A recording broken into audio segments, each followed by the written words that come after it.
cada uno de ustedes se encuentre presente para esta grandiosa conferencia que va a ser dictada para su cultura y también buscando su profesionalismo para esta carrera. Voy a tener el gusto el día de hoy de presentarles a nuestro conferencista invitado. Es un honor para nosotros como Universidad Rafael Landívar y Centro de Emprendimiento Landivariano tener el día de hoy al doctor Diego Salazar. Voy a darles una pequeña reseña respecto de algunas áreas sobresalientes. Para no consumir demasiado tiempo, tenemos solamente un breve resumen para que ustedes puedan conocerlo desde ya. El doctor Diego Salazar es director general de SCS Business School. Es directivo en cámaras empresariales, en gremiales, fundaciones y organizaciones internacionales diversas. También se le ha otorgado el doctor honoris causa por parte de la Universidad Europa Campus con sede en Alemania. Ha participado asimismo en la fundación de 7 empresas en los sectores de servicios, alimentación, tecnología y, por supuesto, nuestra área principal, educación. Cuenta también con múltiples premios y reconocimientos internacionales. Entre ellos, el último premio que podemos mencionar es el premio Sócrates como Coach del Año. Asimismo, el doctor Diego Salazar es creador de un método sumamente innovador llamado Estratega. Así que, bienvenido, doctor Diego Salazar. Dejamos esta área para su conferencia. Muchas gracias.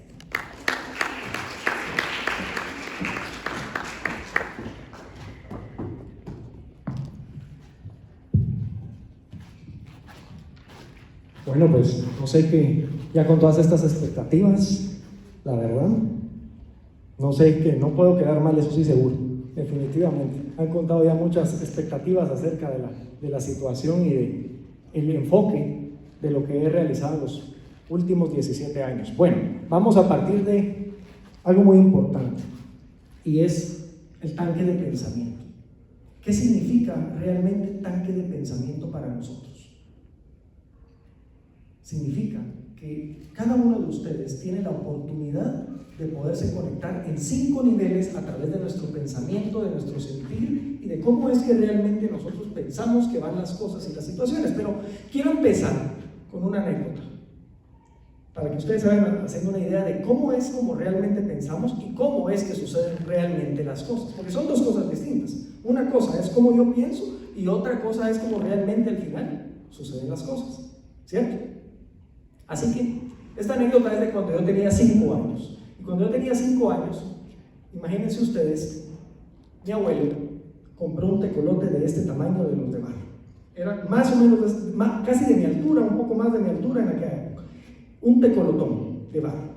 Y ese tecolotón lo compró por una razón, y fue porque todos los años nosotros, por tema familiar, hacíamos un nacimiento a final de año. En mi época de vacaciones, entre noviembre y diciembre, hacíamos el nacimiento.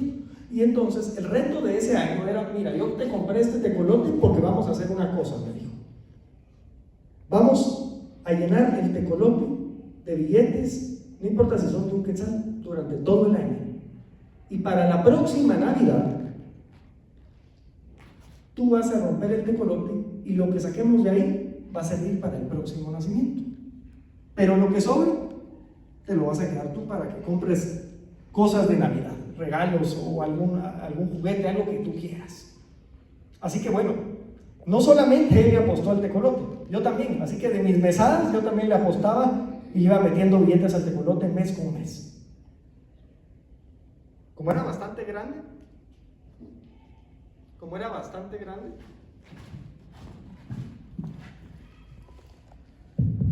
ahí está. Como era bastante grande, entonces, bueno, dije, vamos a meterle billetes no solamente de 1 quetzal, sino si se puede de 5, de 10. Y así que todo el año estuvimos apostándole al tecolote. Para no hacer larga la historia, ya cuando iba llegando el mes de noviembre, yo salgo de vacaciones y entonces, muy emocionado, en el closet de mi abuelo estaba el tecolote. Así que me dijo: ve por un martillo que vamos a romper el tecolote. Así que con todas las expectativas de ver qué había ahí, vamos por el martillo y rompemos el tecolote.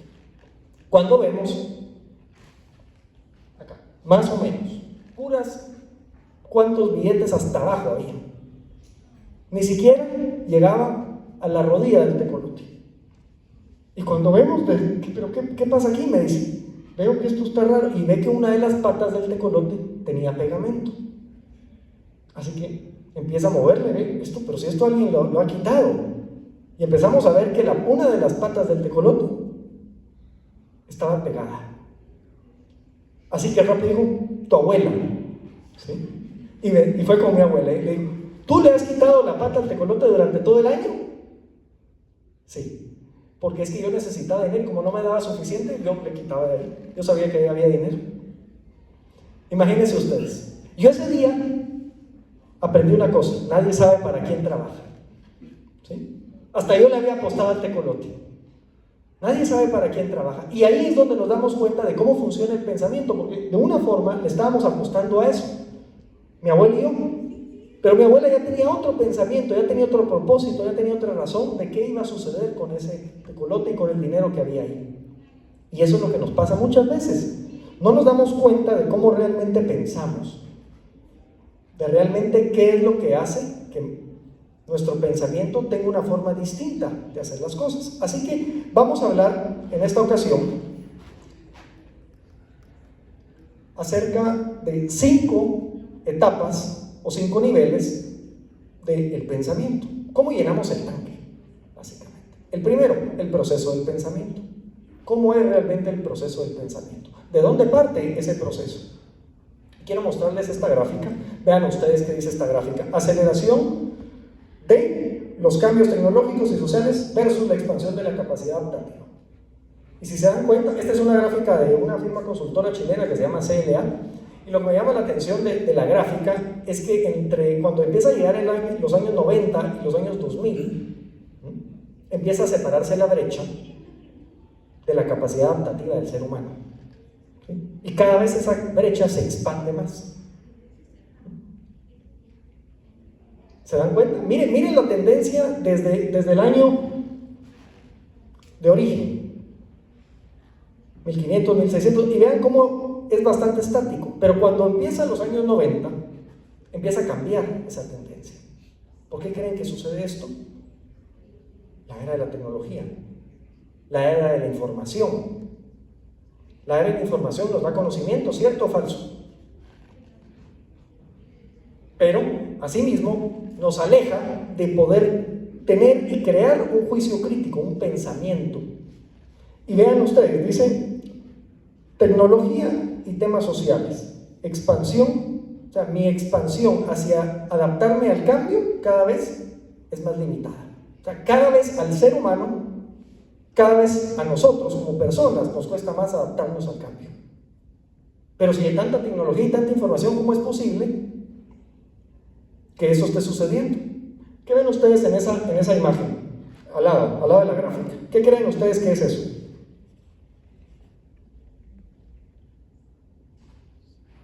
¿Alguien tiene una idea de qué es? Se llama cámara anecoica. ¿Alguna vez la habían visto? ¿No? Cámara anecoica, la pueden buscar. Es una cámara que diseñó Microsoft para poder evidenciar el nivel más bajo del silencio. Ahí se escuchan los latidos del corazón, o sea, una persona que está ahí escucha hasta cuando mueve el cuello. Todo lo más leve a nivel de sonido, después de, digamos, estar muy cerca del vacío, en realidad. Imagínense ustedes cómo estar en ese espacio podría ser un gran reto para nosotros como individuos. 45 minutos es lo más que una persona ha durado ahí. 45 minutos es el tiempo máximo que un ser humano ha podido permanecer ahí. ¿Por qué? Porque no tenemos la capacidad de convivir con nosotros mismos. No tenemos la capacidad de estar solos con nuestros propios pensamientos. Ni siquiera sabemos lidiar con nuestros pensamientos. Ni siquiera sabemos realmente qué es lo que pensamos, porque la mayoría de cosas que pensamos nos las han impuesto socialmente. Los sistemas mundiales nos han impuesto la forma en que pensamos. nosotros hemos perdido la capacidad de diseñar nuestros propios pensamientos.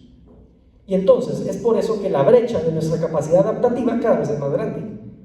Porque como invertimos muy poco tiempo en nuestro pensar y nos dejamos llevar por los sistemas, por la sociedad, por la tecnología, no es muy fácil para nosotros generar un pensamiento hacia cómo adaptarnos al cambio en cualquier momento. ¿Se dan cuenta de la correlación que tiene esto? Y ahora veamos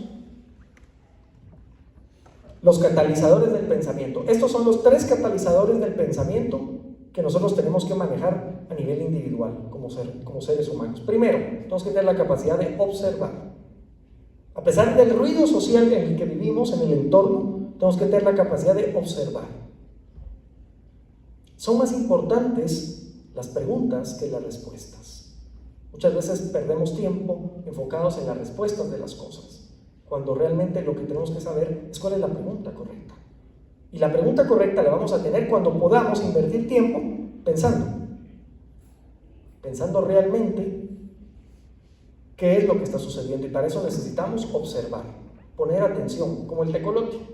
No como el de la alcancía, porque eso sería un fracaso, pero sí poniendo atención, prestando atención, clasificando. Segundo, catalizamos nuestros pensamientos cuando podemos clasificar A o B, cuando sabemos qué es mejor, cuando podemos definir si esto sí o esto no, cuando aprendemos a decir no también. Y tercero, cuando lo llevamos a la aplicación, porque de nada va a servir poder pensar si no lo aplicamos. Podemos pensar muchas cosas. He estado en conferencias donde se levantan personas de 50, 60 años y me dicen: Diego, yo tengo una idea, y entonces le digo que me comparta la idea de un negocio. Y cuando me cuenta la idea, es que no la he hecho hace 25 años. La lleva pensando 25 años la misma idea. De nada le sirvió observar, de nada le sirvió clasificar, si no lo puede aplicar. O sea, de nada nos va a servir tener muchas ideas, de nada nos va a servir tener muchos pensamientos si no tenemos la capacidad de catalizar esos pensamientos y llevarlos a la práctica, a la aplicación, a la realidad, a lo que marca la diferencia. Todos aquí tienen ideas, eso sí es seguro. Ideas de que quieren hacer esto, quieren hacer aquello, que cuando salgan de la universidad, que cuando logren, que van a emprender esto. La pregunta es, ¿lo van a hacer? ¿Se van a desafiar a ustedes mismos a poder hacerlo? ¿O realmente lo van a dejar en una idea? Entonces, si queremos realmente potencializar nuestros pensamientos, tenemos que trabajar en estos 3 catalizadores. Observamos, clasificamos, aplicamos. Siguiente, hábitos con propósito. Este es el siguiente nivel. ¿Cómo construimos hábitos con propósito? Porque si no tienen propósito nuestros hábitos, cualquier hábito está bien. Y es por eso que la mayoría de personas adoptan los malos hábitos, porque ni siquiera saben por qué tiene un hábito bueno o por qué tiene un hábito malo. Así que en este nivel, lo primero que vemos es una taza de café. ¿Se dan cuenta? Esa taza de café yo le llamo la pausa con propósito. Cuando tenemos la capacidad de poder hacer una pausa y pensar en nosotros mismos, de cuestionarnos las cosas. ¿Es que ustedes alguna vez se han cuestionado por qué hacen lo que hacen? ¿Por qué estudian lo que estudian? ¿Por qué quieren hacer tal proyecto o no hacerlo? ¿Por qué quieren salir con una persona o no salir con esa persona? ¿Por qué les gusta o no les gusta? ¿Por qué tienen malas costumbres? ¿Alguna vez se han cuestionado por qué eso se hace así y no así? Es que si no nos cuestionamos todo el tiempo las cosas, alguien lo va a hacer por nosotros. Y ese es el sistema. El sistema se cuestiona por nosotros y nos impone una forma de hacer las cosas. Tenemos que aprender a cuestionarnos y para eso necesitamos tiempo. Y cuando yo hablo de tiempo, significa que yo me siento conmigo mismo y me tomo una taza de café simbólicamente, donde no hay nadie más, ni siquiera el celular. En promedio, mi hábito personal es 2 horas en promedio diarias conmigo mismo. No hay nadie más. No hay celular, no hay tecnología, más que yo conmigo mismo. ¿Pensando en qué? En cualquier cosa, pero creando y cultivando ese hábito del pensamiento, que me da una ventaja competitiva porque me hace ir un poco más rápido después cuando empiezo a actuar, cuando empiezo a accionar. cuando empieza a tomar decisiones. Es que muchas veces no tomamos las decisiones no porque no querramos, sino porque no sabemos por qué. Porque no hemos dedicado ese tiempo a nuestro pensamiento, a nuestro actuar, a nuestro sentir. Imagínense ustedes que cuando estudié coaching hace 12 años, la primera vez era una certificación que tomé en Alemania, y esa certificación era de Life Coach. Yo en aquel momento tenía un pensamiento, quería hacer algo, quería trabajar en algo. Y entonces, ¿qué hice? Vamos a estudiar el coaching. ¿Por qué? Porque me dijeron y me vendieron la idea que era una herramienta, una metodología que me iba a servir para romper el miedo de hablar en público, de poder decir sí a algo y pararme en un escenario sin ese miedo, sin ese pánico escénico. Dije, bueno, probemos a ver qué pasa. No sé, pero hay que probar. Yo nunca había escuchado de esa metodología ni sabía qué era. Cuando estudio el coaching, 12 años atrás, me doy cuenta de algo, me doy cuenta que me permitió romper y manejar ese miedo, encontrarle una forma distinta. Así que pensé en algo también. ¿Qué pasa si llevamos esa metodología a Guatemala? ¿Qué pasa si llevo ese método a Guatemala? ¿Cuántas vidas se pueden cambiar? Así que esa inversión que hice ese día, yo lo hubiera podido ver de dos formas. Es decir, ya invertí y nunca le voy a encontrar un retorno a esa inversión. Y así es como funcionan los proyectos. Ya invertí en ese curso y nunca le voy a dar el retorno. ¿Por qué? Porque ni siquiera lo aplico. Pero yo pensé por el otro lado, dije, ¿qué pasa si lo aplico y llevo ese método a Guatemala? Y lo traje a Guatemala, lo empecé a implementar. Luego dije, ¿qué pasa si traigo otra certificación con otro tema que ya no sea de life coaching, sino sea de liderazgo, que sea de coaching de alto rendimiento? Y empecé a traer otros programas de certificaciones de coaching a Guatemala. Luego empecé a crear programas avalados con esta institución internacional.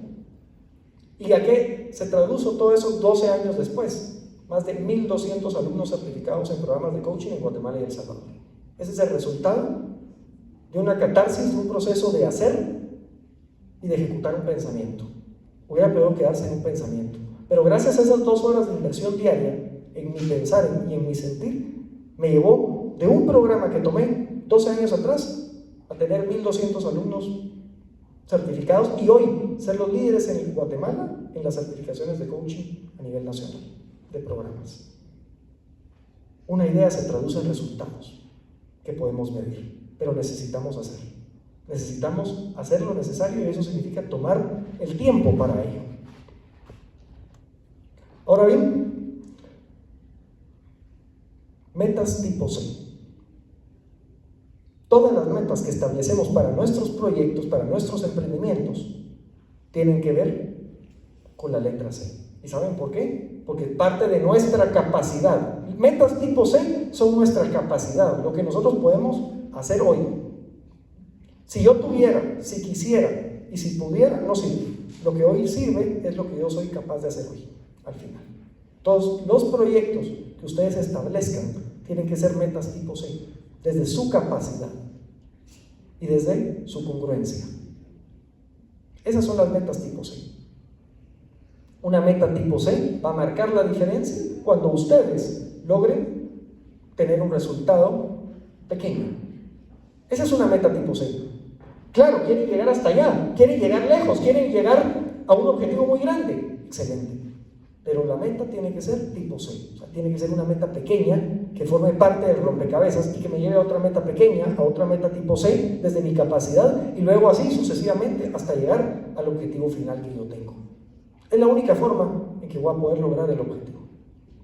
Como decía mi abuelo, ¿cómo se come un elefante? Poco a poco, ¿sí?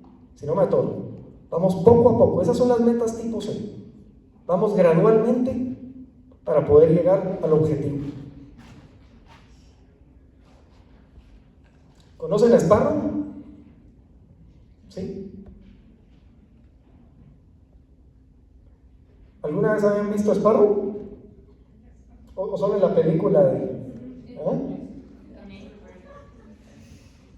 Ahora ya saben por qué se llama así Sparrow. ¿Sí? Este pájaro es pequeño pero muy veloz. Pequeño pero muy veloz, porque al final de la vida no podemos ser las dos cosas. No podemos ser grandes y rápidos, pero sí podemos ser pequeños y rápidos. Así que cuando emprendemos proyectos, Y normalmente cuando emprendemos proyectos somos pequeños, no somos grandes, porque estamos iniciando, porque estamos empezando. Así que cuando iniciamos pequeños proyectos, en este caso somos pequeños, pero podemos ser rápidos. Y eso va a marcar la diferencia con las grandes empresas, con los grandes negocios, con los grandes emprendimientos que vemos allá afuera. Y solamente lo vamos a poder hacer si somos lo suficientemente rápidos para actuar, para cambiar, para moldear, para adaptarnos, para encontrar una nueva ruta, para encontrar un nuevo desafío. De lo contrario, vamos a salir perdiendo y vamos a decir, no funcionó. ¿Cuántas veces hemos escuchado eso? Es que la idea no funcionó. No hay idea que no funcione. Hay personas que no perseveran. Hay personas que no tienen la capacidad de resiliencia y de poder adaptarse al nuevo cambio. Pero si ustedes tienen un proyecto en mente, lo importante es que avancen lo más rápido posible hacia él y que sean los más rápidos en todo sentido para poder lograr ese objetivo. Y entonces, ahora nos vamos al número 3, al tercer nivel, dimensiones de impacto. Y en dimensiones de impacto tengo una herramienta que quiero que vean. Esta herramienta habla de probabilidades y riesgos. Es una herramienta que me traduce en 4 dimensiones cómo es que yo puedo medir la probabilidad de algo versus el riesgo de algo. ¿Qué es más probable? ¿Que me muera si se choca un avión o que me muera si se choca el carro? ¿Qué es más probable? ¿Y qué es más riesgoso? ¿Se dan cuenta de la diferencia? O sea, son dos cosas diferentes al final. Por un lado, es más probable que yo me accidente en un carro, pero es más riesgoso que me accidente en un avión porque la probabilidad de morirme en un avión es más alta que la de un carro. Aunque en este caso es más probable que me accidente en un carro como tal.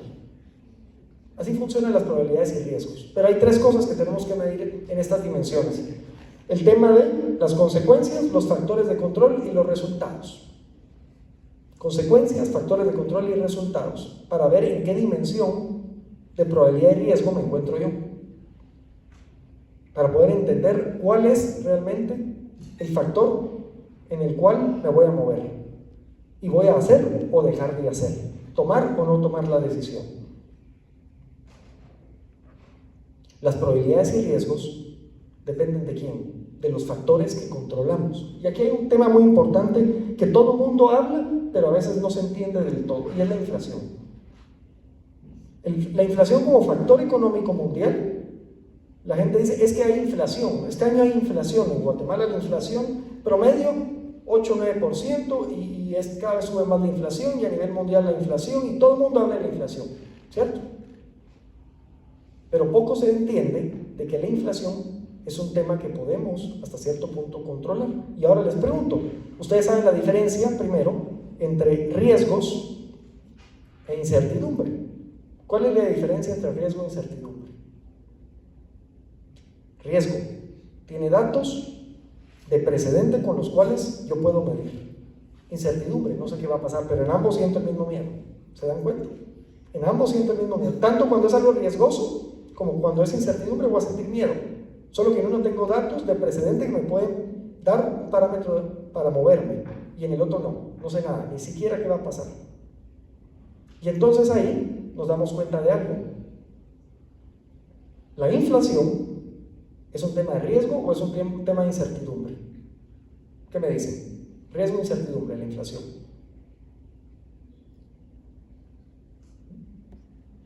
¿Qué dicen? Riesgo e incertidumbre. Ahí atrás, riesgo e incertidumbre. La inflación, ¿qué sería? ¿Riesgo? ¿Por qué?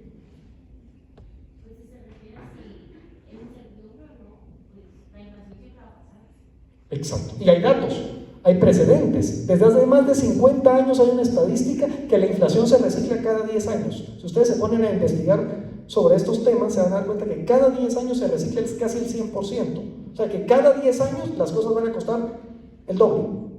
Y si eso ya lo sabemos, ¿por qué no actuamos?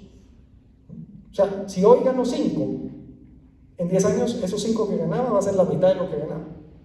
Y eso es predecible, es estadística. Y me sirve para tomar decisiones en los proyectos de emprendimiento que yo quiero hacer. Porque si hace que cada 10 años se va a duplicar las cosas, significa que es un tema de probabilidad de riesgos calculada y que me puede ampliar la oportunidad para las cosas que voy a hacer. Porque entonces ya sé cuánto es que debo subir año con año mis productos y servicios, qué tipo de negocio tengo que tener, cómo voy a manejar el emprendimiento, qué va a suceder en los próximos 10 años con las personas que consumían algo versus las que no lo consumían. Toda esa data es accesible, pero tenemos que buscarla, tenemos que cuantificarla. No es lo mismo decir, otra vez hay inflación, a decir, ya sé que hay inflación y por eso ahora hice esto. Hay una gran diferencia cuando me anticipo a escenarios futuros que todavía no han sucedido. Además del tema de probabilidades y riesgos,